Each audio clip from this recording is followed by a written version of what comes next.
Hello बच्चों। तो कैसे हो आप लोग? आई होप आप लोग बहुत अच्छे हो गए। तो बच्चों अभी तक हमने देखो 4 केस देख चुके हैं हम इलेक्ट्रोलिसिस के। जो हमने पहले पिघले हुए NaCl को लिया, मोल्टन NaCl को, फिर हमने लिया मोल्टन PbR2 को, लेड ब्रोमाइड को, फिर हमने लिया जब NaCl के अंदर पानी डाल दिया, फिर जब हमने कॉपर क्लोराइड के अंदर पानी डाल दिया ना, एक्वस CuCl2 लिया। इन सब में हमने इनर्ट इलेक्ट्रोलाइट की बात करी। हमने देख लिया कि एनोड पॉजिटिव होती है, पॉजिटिव के पास नेगेटिव आन जाएंगे, है ना। एनोड पे क्या होगा? एनोड पे तुम्हारा ऑक्सीडेशन होगा, ठीक है। और कैथोड पे क्या होगा? कैथोड पे रिडक्शन होगा। कैथोड कैसा होगा? नेगेटिव। इस पे कैसे आ जाएंगे? पॉजिटिव वाले, पॉजिटिव वाले जाएंगे, रिडक्शन कर लेंगे, कैथोड से इलेक्ट्रॉन को ले लेंगे। हमने इन सब में इनर्ट इलेक्ट्रोलाइट की इनर्ट इलेक्ट्रोड की बात करी थी अभी तक हमने। क्यों? क्योंकि कुछ मेंशन नहीं था। मेंशन नहीं था तो प्लेटिनम इलेक्ट्रॉन, प्लेटिनम हमें मालूम है कैसी होती है तुम्हारी इनर्ट इलेक्ट्रॉन, ठीक है। अब हम बात करेंगे जो हमने डाइल्यूट H2SO4 का इलेक्ट्रोलिसिस करा। डाइल्यूट H2SO4 का मतलब जैसे मान लो कि तुमने बीकर लिया, बीकर के अंदर तुमने क्या लिया? H2SO4 लिया थोड़ा सा। H2SO4 एसिड होता है ना, और साथ में तुमने पानी डाल दिया, है ना। कि मतलब H2SO4 के अंदर पानी डाल दिया और तब हम उसको, तब तुम क्या कर रहे हो? तब उसका इलेक्ट्रोलिसिस कर रहे हो। इलेक्ट्रोलिसिस मतलब क्या? पानी से मतलब बिजली का यूज़ करके, बैटरी का यूज़ करके इन केमिकल को तोड़ना। केमिकल को तोड़ के कुछ एनोड पे चिपका देना, कुछ कैथोड पे, है ना। इस तरह से तोड़ना। इतने टाइम से तोड़ ही तो रहते केमिकल को इलेक्ट्रिसिटी का यूज़ करके, है ना। तो देखो, तुम्हें मालूम होगा कि H2SO4 किस किस में टूटता है। H2SO4 टूटता है 2H पॉजिटिव में, 2 प्रोटॉन देता है, 2H प्लस देता है, और साथ में SO4 2 नेगेटिव देता है। H2O किस में टूटता है? H2O टूटता है H प्लस में और OH नेगेटिव में, है ना बच्चों। H2SO4 किस में टूटता है? 2H प्लस में और SO4 2 नेगेटिव में। H2O किस में टूटता है? H पॉजिटिव में और OH नेगेटिव में, ठीक है बच्चों लोगों। बहुत बढ़िया। अब देखो, अब एनोड पे क्या होगा? पहले एनोड वाली रिएक्शन लिखेंगे, हमें मालूम है। एनोड पे क्या होगा? एनोड पे होगा ऑक्सीडेशन, ठीक है। एनोड कैसी होती है हमारी? पॉजिटिव होती है, हम लोगों को मालूम है। तो पॉजिटिव पे कौन कौन से आयन आएंगे अपने आप को डिस्चार्ज करने, है ना, कि मतलब अपने पाप को धोने। SO4 2 नेगेटिव भी आएगा, अट्रैक्ट हो जाएगा। OH नेगेटिव भी दोनों जाएंगे, टुचुक टुचुक टुचुक, है ना, दोनों जाएंगे। OH नेगेटिव भी, SO4 2 नेगेटिव भी। लेकिन किसका होगा? दोनों के बीच में कॉम्पिटिशन है, किसका होगा? चलो ये तो कौन बताएगा हमें? इलेक्ट्रोकेमिकल सीरीज़ की किसका ऑक्सीडेशन पोटेंशियल बढ़िया। देखो, SO4 2 नेगेटिव ये रहा, OH नेगेटिव ये रहा। हमें पता है कि जब नीचे से ऊपर जाते हैं ऑक्सीडेशन बढ़ गया होता है। तो है ना, कि नीचे से ऊपर जाते हैं। ऊपर कौन है? OH नेगेटिव, SO4 -2 है नीचे। तो नीचे से ऊपर जाएंगे, ऑक्सीडेशन बढ़िया होगा। तो किसका बढ़िया होगा ऑक्सीडेशन? OH नेगेटिव का। तो इधर कौन जीत जाएगा? OH नेगेटिव जीत जाएगा, है ना। बहुत ही बढ़िया। अब देखो, ठीक है, अब OH नेगेटिव छूट जाएगा। अब एक बार कैथोड पे रिडक्शन की भी बात कर लेते हैं, कैथोड वाली रिएक्शन की। कैथोड पे क्या होगा रिडक्शन? कैथोड कैसा होता है? नेगेटिव होता है, ठीक है। कैथोड पे होता है नेगेटिव, ये आप लोगों को मालूम है, ठीक है। नेगेटिव के पास कौन कौन से आयन जाएंगे? एक ही जाएगा। कौन बच रहा बेचारा? H प्लस बच रहा है। तो H प्लस जाएगा इस पे, कैथोड पे, है ना। जाएगा वो अकेला अपना मज़े से जाएगा, कोई इसका कॉम्पिटिटर नहीं है, बट इधर कॉम्पिटिशन है। तो OH नेगेटिव का होगा ऑक्सीडेशन, हमें मालूम चल गया। अब देखो, OH नेगेटिव क्या करेगा? एक इलेक्ट्रॉन को लूज़ करेगा और क्या फॉर्म कर लेगा? OH, ठीक है बच्चों, बहुत बढ़िया। बट ना OH तो ऐसे एग्जिस्ट नहीं करता। तो OH कैसी फॉर्म में एग्जिस्ट करता है? पानी की फॉर्म में, ठीक है। तो मान लो कि ये किस तरह से मिलेगा। मान लो 2H मिलेगा, तो पानी मिला, साथ में ऑक्सीजन मिला, नहीं बनी ना बात। तो इसके लिए एक रिएक्शन होती है, तुम्हें थोड़ा सा याद करना पड़ेगा। 4 OH नेगेटिव मिलेंगे आपस में और क्या फॉर्म कर लेंगे? 2H2O प्लस में O2 गैस। बैलेंस हो गई रिएक्शन। देखो, इसका हुआ ना ऑक्सीडेशन। 4OH नेगेटिव ने कितने इलेक्ट्रॉन छोड़े? 4 इलेक्ट्रॉन। और क्या फॉर्म करा?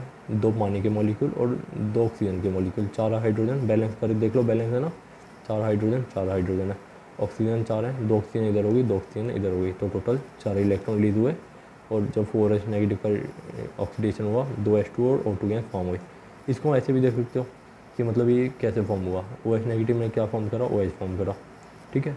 अब देखो, OH फॉर्म करा, OH पे इलेक्ट्रॉन, अब OH मिले, OH मिल के क्या फॉर्म कर लिया? H2O प्लस में एक ऑक्सीजन, ठीक है। अभी ऐसा मान लो एक H2O फॉर्म करा और एक ऑक्सीजन फॉर्म करा। अब ऑक्सीजन अकेले एग्जिस्ट नहीं करती, तो एक ऑक्सीजन और दूसरी ऑक्सीजन मिलेंगे, क्या फॉर्म करेंगे? O2। तो रिएक्शन में ओवरऑल क्या रिलीज हो रही है? O2। इधर O2 है, बस क्या करो, रिएक्शन को बैलेंस कर दो, तो तुम्हारा क्या आ जाएगा? 4OH negative gives 2H2O plus में O2 गैस। तुम करके देखना, तुम्हें चीज़ें समझ आएंगी, ठीक है ना। OH को एग्जिस्ट कराना, H2O फॉर्म हो जाएगा, एक ऑक्सीजन बचेगा, ये ऐसे एग्जिस्ट नहीं करता। फिर दूसरे ऑक्सीजन क्या मिलेगा? क्या फॉर्म करेगा? O2 को इधर पुट करो, ओवरऑल रिएक्शन को बैलेंस करोगे, तुम्हें यही मिलेगा। बहुत ईजी है, करके देखना। बस कहने का मतलब, एनोड पे ऑक्सीडेशन होगा, 4OH नेगेटिव क्या करेंगे? एक 4 इलेक्ट्रॉन को रिलीज़ करेंगे, 2H2 और ऑक्सीजन गैस को फॉर्म करेंगे। तो एनोड पे कौन सी गैस रिलीज़ हुई, ऑक्सीजन गैस, ठीक है। बहुत ही बढ़िया बच्चा लोगों।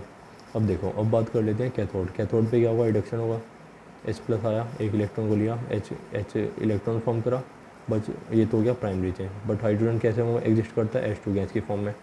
एक और हाइड्रोजन आएगा, एक और वो भी उसका क्या कर लेगा, मतलब वो भी अपना रिडक्शन कराएगा, H+ क्या करेगा, एक इलेक्ट्रॉन को लेगा, एक और हाइड्रोजन फॉर्म करेगा, हाइड्रोजन हाइड्रोजन मिल जाएंगे, क्या फॉर्म कर लेंगे, H2 गैस, ठीक है।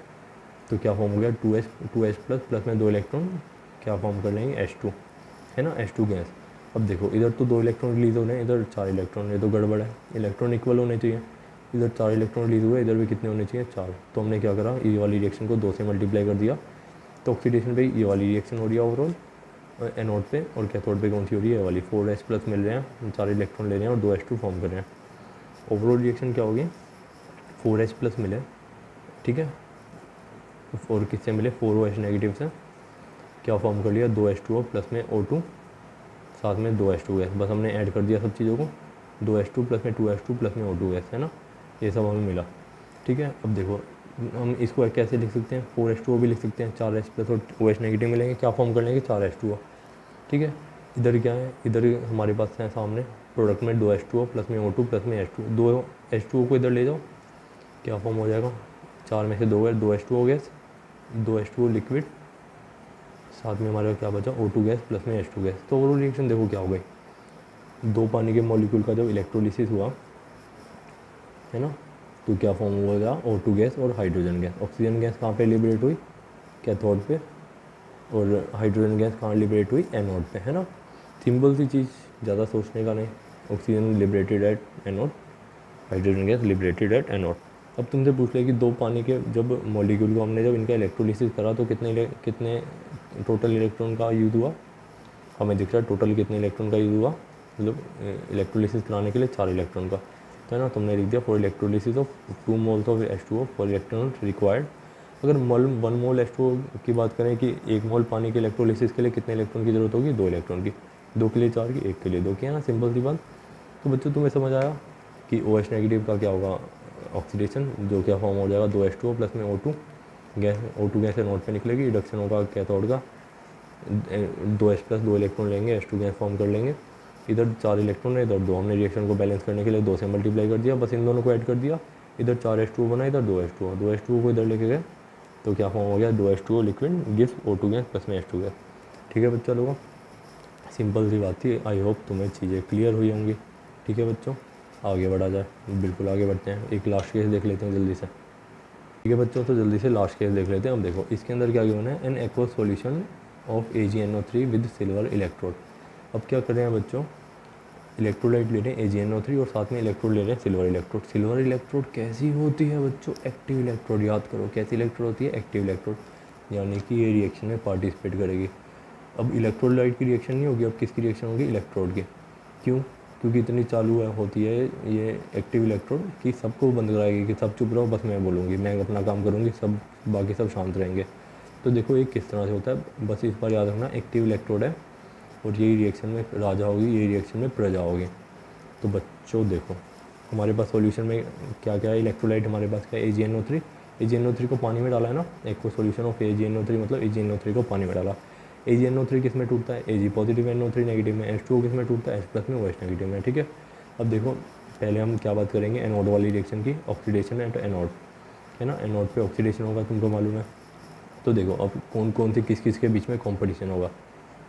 एनोड कैसी होती है आपकी, पॉजिटिव, तो पॉजिटिव के पास कौन कौन से आयन आने चाहिए, नेगेटिव वाले, NO3 नेगेटिव आयन आएगा, OH नेगेटिव आएगा, इन दोनों के बीच में कॉम्पिटिशन। बट अब साथ में कौन भी आएगा कॉम्पिटिशन में, सिल्वर रोड है, सिल्वर पे कौन से आइटम होंगे, Ag। अब Ag एंड इन तीनों के बीच में कंपटीशन होगा बच्चों।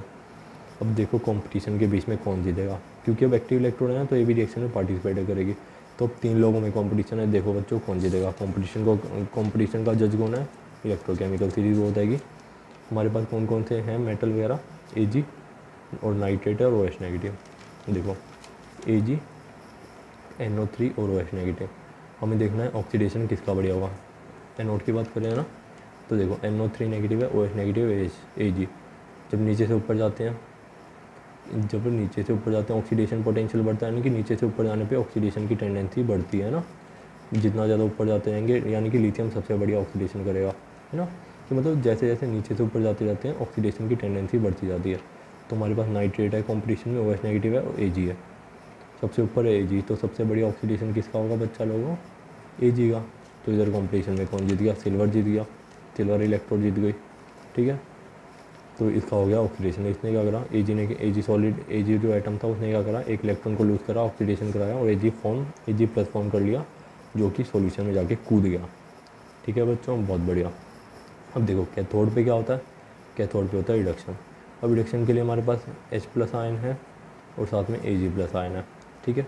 अब इन दोनों के बीच में कॉम्पिटिशन है, देख लेते हैं Ag+ आयन जीतेगा, H+ आयन जीतेगा, ठीक है। फिर से देखते हैं, ऊपर से नीचे रिडक्शन की टेंडेंसी बढ़ती है। हाइड्रोजन ये रहा और Ag कहाँ? Ag से ये नीचे ही बैठा ये रहा। अब रिडक्शन किस किस के बीच में हो कि कॉम्पिटिशन में कौन जीतेगा? ऊपर से नीचे जाते हैं रिडक्शन की टेंडेंसी बढ़ती है। Ag नीचे, तो इधर भी कौन जीत गया रिडक्शन के केस में? Ag। बच्चों देख रहे हो, राजा भी है प्रजा भी है। इधर कॉम्पिटिशन में कौन जीत गया? Ag+। ये क्या करेगा? ये Ag+ जो सॉल्यूशन में है ये क्या करेगा? इससे इलेक्ट्रॉन को ले लेगा तुम्हारे कैथोड से जो कि नेगेटिव है, और किस में फॉर्म हो जाएगा? Ag सॉलिड में। बच्चों तुमको मालूम है थोड़ी देर में क्या होगा? 1-2 घंटे में देखो Ag+ टूटता जाएगा, इसके एटम आयन में कूदते जाएंगे, ये टूटता जाएगा और Ag+ सॉल्यूशन में जाएगा और इधर जाके बैठ जाएगा, इधर जाके चिपक जाएगा। यानी कि इधर से तो Ag टूटता जाएगा, इधर जाके चिपकता जाएगा, इधर जाके टूटता जाएगा, इधर जाके चिपकता जाएगा। तो मालूम है इसी तरह से हम प्योरीफिकेशन करते हैं बहुत सारे मेटल्स का। देखो इधर क्या है तुम्हारा? इधर Ag मान लो तुमने ये कैथोड ले ली तुम्हारी प्योर ले ली एकदम, तुम्हारी लैब में प्योर है सिल्वर इलेक्ट्रोड, तुमने ले ली, उसको लगा दिया। और हमने साथ में गए थे इम्प्योर ले ली, इम्प्योर सिल्वर की रोड ले ली जिसके अंदर इम्प्योरिटी वगैरह, ठीक है बच्चों। अब देखो जैसे ही रिएक्शन चालू हुई Ag+ टूटेंगे, इधर जाके बैठेंगे, Ag+ टूटेंगे, इधर जाके बैठेंगे। तो देखो Ag+ जैसे ही सॉल्यूशन में कूदे इधर जाके बैठे, प्योर Ag जा रहा है, तुम देख रहे हो, है ना। तो कुछ देर बाद क्या होगा? ये बेचारी इतनी ज़्यादा सुकड़ जाएगी, इतनी ज़्यादा पतली हो जाएगी, और नीचे क्या हमें मिलेगा? इम्प्योरिटी। नीचे क्या मिलेगा? इम्प्योरिटी। और मिट्टी विट्टी जो भी मड वड होगा, इसको हम मड भी बोलते हैं। तो नीचे इम्प्योरिटी मिलेगी और ये इतनी मोटी तगड़ी हो जाएगी कि अब हमें क्या मिल गया? इधर प्योर सिल्वर मिल गया। कैसे? Ag+ इधर गया, इलेक्ट्रॉन को लिया और Ag सॉलिड में कन्वर्ट होता गया, तो हमें इधर क्या मिल गया? प्योर सिल्वर मिल गया बच्चों। और इम्प्योर सिल्वर से क्या मिल गया? Pure silver. तो इसी तरह से इलेक्ट्रोलिसिस का क्या यूज़ होता है कि बहुत सारी मेटल्स का प्योरीफिकेशन कराने के लिए, रिफाइनिंग कराने के लिए। तो देखो एनोड पे क्या हुआ बच्चों? एनोड पे सिल्वर रोड डिकम्पोज हुई, यानी कि टूटती गई, इसका वेट कम होता गया। कैथोड पे क्या होगा? Weight of cathode silver road increase, कि तुम्हारे कैथोड पे क्या होगा? तुम्हारी सिल्वर रोड ताकतवर होती जाएगी, मतलब वेट में बढ़ती जाएगी, प्योर मिलती जाएगी, है ना। तो बच्चों इसीलिए तुम्हारा प्योरीफिकेशन ऑफ सिल्वर कैसे यूज़ करते हैं, मतलब बहुत सारे मेटल का कैसा प्योरीफिकेशन करते हैं इलेक्ट्रोलिसिस का यूज़ करके। बच्चों तुम्हें मालूम है सोने पे पानी कैसे चढ़ाया जाता है? इसी तरह से ही सोने पे, मतलब सोने पे नहीं, मतलब जो नकली एलिमेंट होते हैं उस पर सोने का पानी चढ़ाते हैं ना, तुमने सुना होगा। क्या करते हैं? लेफ्ट में एनोड पे ले लेते हैं सोना, असली सोना, वो इधर ले लेते हैं कोई मेटल, मान लो तांबा ले लिया, है ना। कोई तांबा, मतलब कोई तांबा क्या होता है? तुम्हारा कॉपर, ठीक है। हमने क्या करा? इधर कैथोड लिया, इधर एनोड लिया, मतलब है ना कि एनोड और कैथोड लिया। जैसे रिएक्शन चालू होगी, हमने जैसे मान लो किसकी इलेक्ट्रोड ले ली, हमने आपकी ले ली, है ना। हमने एक इलेक्ट्रोड एनोड तो ले ली गोल्ड की और एक ले ली कॉपर की। तो मान लो इधर से क्या होगा? इधर से तुम्हारे इस गोल्ड के आयन टूटते जाएंगे और किधर इधर ये वाली इलेक्ट्रोड पे जाके चिपकते जाएंगे। तो मतलब यानी कि इसी तरह से क्या होता है कि गोल्ड के आयन इधर से टूटते जाएंगे, कॉपर की इलेक्ट्रोड पे जाके चिपकते जाएंगे, है ना। इसी प्रोसेस को हम इलेक्ट्रोप्लेटिंग भी कहते हैं। इलेक्ट्रोप्लेटिंग मतलब कि एक ही मेटल को किसी दूसरे मेटल पे चढ़ा देना, है ना, ठीक है। तो क्या हुआ? हमने इलेक्ट्रोलिसिस से हम इलेक्ट्रोप्लेटिंग भी करा सकते हैं, कि जैसे कॉपर पे हमने सोने को चढ़ा दिया, है ना। तुमने सुना होगा सोने का पानी चढ़ाते हैं, तो सोने का पानी क्या होता है? यही तो होता है। इसी तरह से बच्चों मतलब इलेक्ट्रोप्लेटिंग का भी तुम्हें आइडिया लग गया होगा, कि जिसके अंदर तुम्हारा एक मेटल से दूसरे पे मेटल की परत को चढ़ा देते हैं ना, इलेक्ट्रोलिसिस का यूज़ करके। तो बच्चों ये था हमारा इलेक्ट्रोलिसिस का क्वालिटेटिव एनालिसिस। इतना जो हमने पढ़ा अभी तक, 6-7 हमने केस देखे। आई होप आप लोगों को समझ आ गए होंगे। अब बच्चों मैं कुछ NCERT क्वेश्चन अटैच कर रहा हूँ, प्लीज़ उसको तुम कर लेना, तुम्हारा मामला परफेक्ट हो जाएगा। कोई भी डाउट हो आप लोग पूछ लेना, ठीक है बच्चा लोगों। Thank you so much.